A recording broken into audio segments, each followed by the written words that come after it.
প্ৰয়োজন হলে প্ৰাণ দিন, তেজ দিন, কিন্তু নিজেৰ জাতিৰ অধিকাৰ কাৰি আমি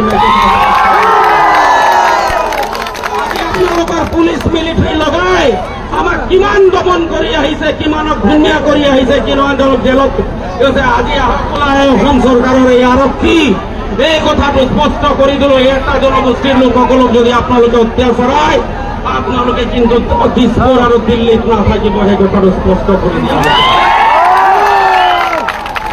আমাৰ অধিকাৰ আমি নতুনকে বিচৰা অধিকাৰ নহয়, हमदर अधिकार, हमदर प्राप्य देश भारतीय संविधान में लिखा है।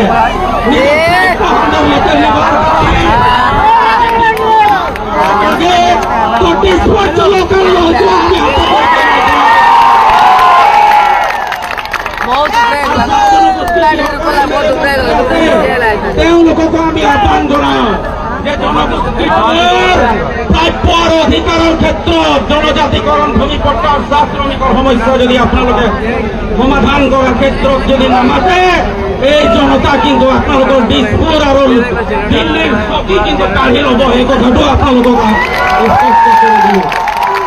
গতিকে বহু দীঘলীয়া কথা নকওঁ আপোনালোকৰ আগত।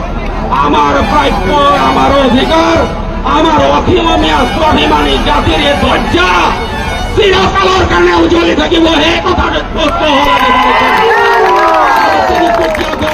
কালি ডিব্ৰুগড় হ'ব, এটা দিন আহিব আমি দিছপুৰ আৰু দিল্লী দখল কৰিম, সেই কথাটো স্পষ্ট কৰি দিছো। ইয়াৰ পিছতে আজি হাজাৰ হাজাৰ যি লাখ লাখ জনতা যি ওলাই আহিছে, প্ৰতিটো জনতাক, প্ৰতিটো চাহ জনগোষ্ঠীৰ মই আই মাতৃ পিতৃ বন্ধু লোকসকলক হাত জোৰি নমস্কাৰ কৰিছো। আপোনালোকৰ এই সহযোগিতা ৰক্ষাই আমাক অনাগত আমাৰ সংগ্ৰামখিনি আগবঢ়াই লৈ যোৱাৰ ক্ষেত্ৰত নিশ্চিতভাৱে ৰাখিব।